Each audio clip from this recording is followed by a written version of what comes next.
Assuming you read the title of this video, you're probably here because you like either wargames or terrain.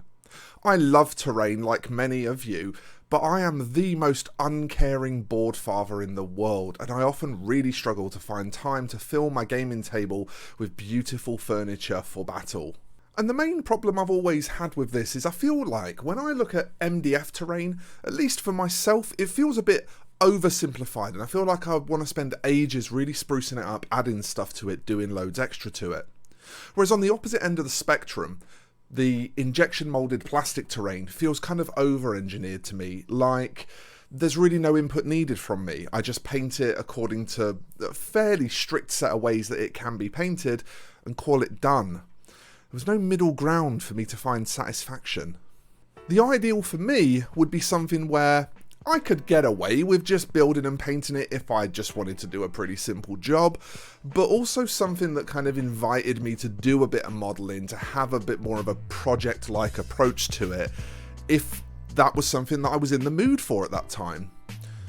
And then it occurred to me, with just a very basic knowledge of CAD, which I already have with the somewhat rudimentary Tinkercad, and the help of my fleet of printers, which are now up and running pretty much every day, I could just create something.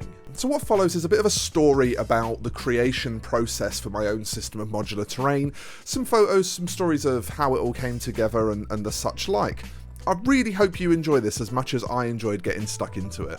The design process itself was relatively simple for this because everything that I wanted was made of pretty straightforward geometry. There were no kind of weird or complex shapes really needed. So before I knew it, I'd managed to form a catalogue of quite a few cool different pieces that were good for the purpose of what I was trying to achieve. My idea here was to create a system for creating HABs, which are a thing from 40k lore, where they're kind of the prefabricated, mass-produced homes of, you know, settlers and sort of the lower social classes. I felt like this would give a lot of applications for 40k, which is obviously a very popular game, but at the same time I felt like this was something I could repurpose into Necromunda, or, and most importantly, Stargrave, which is a game that I am insanely high on right now. And so the printing process came next, which actually was pretty straightforward. I was already kind of resigned to the fact that there were going to be, you know, the odd sort of warp and deformation just because I'm printing very large parts comprised of lots of straight lines. And those are the kind of things where printers are going to find any little excuse they can to go wrong. But to be honest, these were kept super minimal just by the fact that I used these proper chunky boy supports to hold everything up while it was printing. The one downside, I guess, is that because I was printing everything upright, the prints took a very long time. But I'd actually calculated this beforehand to be way more efficient than the lots and lots of quick prints I could have done by laying them flat. So it was okay in the end, but my printer probably had to run for close to 18 hours to get me a full set ready. And those 18 hours kind of were broken up by being partly overnight. It was 2 separate print beds, so by the time all that was done, I had this wonderful collection of parts to play with, and I just had to figure out what to do with them. Now, I designed these in a way that assembly would be pretty simple, but there would be a little bit of cleanup. Nothing too major. So I just got on with sanding and dry fitting and testing first of all, and I decided I wanted to make a couple of sort of sample buildings, or test buildings if you will, just really to see how the system went together. Now the design here was to put them together using pins and pinholes, but what I actually did in a moment of feeling far more clever than I probably am, was design the pinholes into the 3D print models themselves, so there was no drilling needed. Now, some of these did get filled by resin backflow during the printing process, so there actually was a little bit of drilling needed, but it was kept really minimal by this design decision, which was pretty cool because it was just a case of gluing pins in and sticking things together. The design also allows for removable ceilings, removable floors, opened or closed doors, opened or closed shutter windows. I did shutter windows, not mullion windows, because I felt like that looked a bit more sort of dark futury. But for these test buildings, I felt like it made the most sense just to do kind of, you know, sealed up buildings with just roofs on them, no removable floors needed, no sort of internal use. But the design thought was there to be able to produce them in such a way that you could actually use the internals of the buildings as well. And so, after about probably 10 minutes of playing around and sanding and gluing and messing about, I had a little 1x1 hab cube. Perfect for your Verbenhiver family looking to just start out and put down some roots. And so, of course, with that done, it was now time to attempt something a bit more ambitious. After all, we're trying to stress test here and expose flaws and problems, right? This is part of the revision process. So one of the things I wanted to test was this straight wall linking section, which actually ended up requiring a fair bit of dremeling to get it to fit. Again, just due to the fact that tolerances with resin printing are not really a thing that it's super designed to cope with.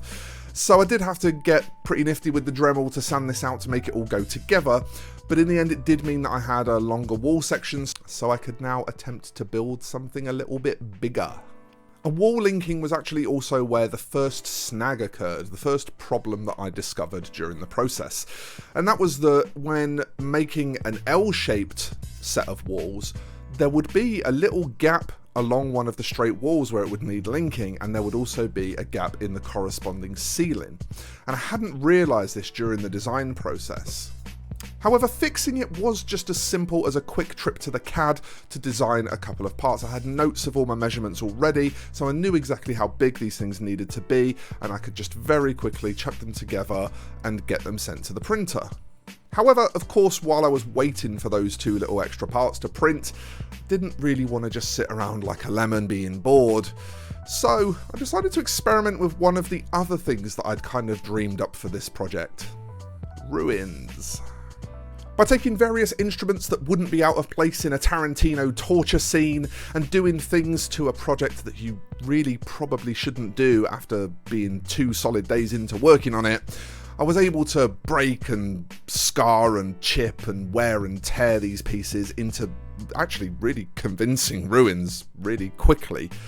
And in all truth, if I was doing this again, I'd probably just do it with a towel and a hammer, because something I did learn is that when you're breaking up big chunks of resin with clippers and pliers and stuff like that, it flies everywhere. And I was constantly having to retrieve pieces of this from the floor and hunt them down, and because obviously I wanted to reinsert them into the piece as rubble, as broken off parts. But with the simple additions of just some sand, some cardboard and a little bit of PVA glue, I was able to get a chest-high ruin that even those Gears of War chaps would be proud to hide behind. Not bad. Anyway, ADHD, enough sidetracking. So now that my parts were printed and cleaned up and ready to go, I could get back to building my L-shaped hab unit. And then with just a little bit more fuss and finagling, my first floor was done. Really simply, to be honest, other than that one snag. So now I decided I wanted to put some bits on top of it as well to make it a bit more interesting, instead of just being a one story.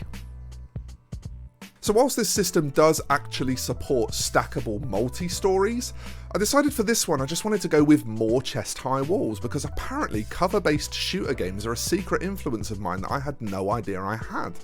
I had of course designed this whole terrain system to incorporate some sort of system of raised cover, you know, first floor cover, second floor cover, because I think all good wargaming terrain has to provide this. You don't want your characters to only be safe when they're on the bottom level, and you know, as soon as they go up onto something they're instantly dead. That's not very much fun. And so with a bit more sanding and gluing, I now had a second story as well.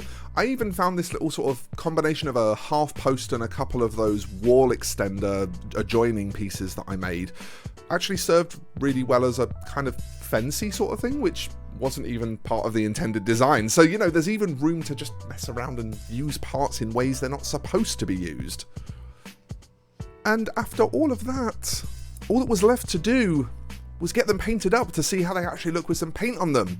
So I did a bit of, you know, epoxy putty fillering just to kind of level up any lines or gaps that I didn't like, which again wasn't many. And I started painting with various different techniques. I used quite a bit of dry brushing, quite a bit of airbrushing. I used some oil washing. I used some contrast paints. Basically, if it's in a list of painting techniques that you would consider stuff that is quick, I probably tried it on these ruins, because I figured most people, when they paint terrain, they want stuff that's quick. So that was what I went with. And it was a pretty good experience. They're very easy to paint. There are no sort of glaring snags during the painting process. There was nothing kind of alarming or upsetting. They take quite a while to paint because obviously they are fairly big. Even painting a 1x1 hab is about the same amount of surface area as like painting a small vehicle. So there's a degree of, you know, patience needed just to get through painting such large stuff. But it didn't take long before I had a little collection of test terrain, and I decided to put that together into a little scene. And then once that was together in a little scene, I sort of stuck some of my feudal Imperial Guard in amongst it, because they're my latest Warhammer army, so I thought that would be a cool kind of, you know, thing to put my latest Warhammer army into a video. And also the sort of ethematic blue on the panels I thought was a really nice contrast to the yellow, so, you know, whatever, the designer stuff. But I love how they came out. It's a really attractive system. It's completely customizable. You can build huge buildings with it. You can build lots of tiny buildings with it. You can add additional modeling techniques to the surfaces, things like pipes and, you know, electronics components and all sorts of gubbins out of your bits box. They will all just glue on fine, and so you can sort of add complexity to taste. You know, you can season them with complexity, which I think is quite a powerful thing for a terrain system. I actually think that's pretty cool. I did also go back and design, after I'd finished with this, a ladder and a stairs to go onto the side of any of these pieces, because I figured people don't want to just assume that their models climb the stories in buildings. I think people want to feel able to assume that, you know, the characters are actually having a way of navigating. And I'm pretty sure, I haven't tested this yet, but I'm pretty sure that both the stairs and the ladder will also work internally, because I've made them fit within the confines of a single block. Nothing extends beyond a single block. So that's potentially pretty interesting. Those are the newest pieces that have been added. I still need to obviously do some test prints and finagle them around, but this has been an ongoing project and probably will continue to be an ongoing project. And so that brings me nicely onto the future of it, the availability of it, that kind of thing. I don't want to keep it all to myself, but at the same time I put a lot of work and a lot of love into it. So I'm going to make it available as STL files for 3D printing. They will be both on my store, which is linked in the description, and I'm probably going to look at something like My Mini Factory or Colts 3D, and I'm going to host them there as well. So you'll be able to get them.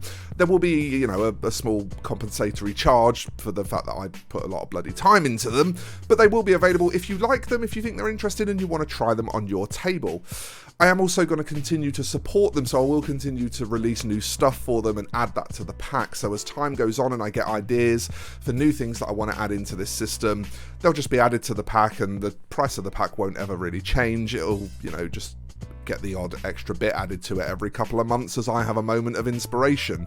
So what do you think? Is there a place for terrain like this in gaming these days? Obviously, to print it in resin like I have, it's fairly expensive. I mean, all of those buildings that I made probably came out of about half a bottle of resin, so, you know, they probably cost about 20 quid just in raw resin costs, and then there's the time obviously to spend, you know, finagling them and working them all together and all of that kind of thing. So is it worth it? Is it worth going down this route? It's probably worth pointing out actually that these would print in FDM as well. I just think you maybe need to do a little bit more work on getting them supported adequately, but they definitely would print in FDM, so there is a way to make them cheaper there, albeit they wouldn't maybe look quite as nice and they might be a little bit harder to make go together properly. But it's an interesting prospect, I think. And after spending an entire week pretty much developing various bits for it, including actually this video and, you know, the prep and painting and stuff like that, it's been a really rewarding project for me. It's not very often in my life that I've managed to completely design and create and release things from scratch. It's quite a new feeling to me. I'm always someone who has liked to invent things, and I think maybe a lot of you out there have this similar personality where you love to think up ways to solve problems, but sometimes the barrier can be kind of imagining it into real life. And I think this video is a good lesson in how very little knowledge and training is actually required to imagine a thing into real life. Tinkercad takes a few minutes to learn how to use basically, and maybe a day of playing around with to get good at, and Tinkercad covered me for all of the design for this. 3D printers themselves, you can be printing within 20 minutes of first unboxing one. You know, they're incredibly accessible these days, as long as you just read the instructions and follow them properly. And so I think we live in a time now where projects like this are more doable than they've ever been before, and that's incredibly empowering stuff. I intend to continue to chase this dragon, and I do feel like there's some potential for addiction here. I want to keep creating and inventing things, and I hope that seeing these little parts of my journeys is interesting for you as well, as it continues to fill me with inspiration and make me want to get off my arse and make my projects a reality. Making projects a reality is great, it's a wonderful thing, and it's something that we can all do. So from me for today, that's going to be everything. Thank you so much for watching. I really hope you enjoyed this one. I had a great time making this project. I will of course see you in the next video, but until then, don't forget to thumbs up the video, don't forget to subscribe to the channel, enable notifications so that you can stay up to date on what I'm doing here on YouTube, and please check out all of the affiliate links and the Patreon, etc. down in the description below, because those are the ways that you can support the channel and help us keep growing, going forward and doing new and better things. So thank you so much everyone, and I will see you in the next one. Bye bye for now.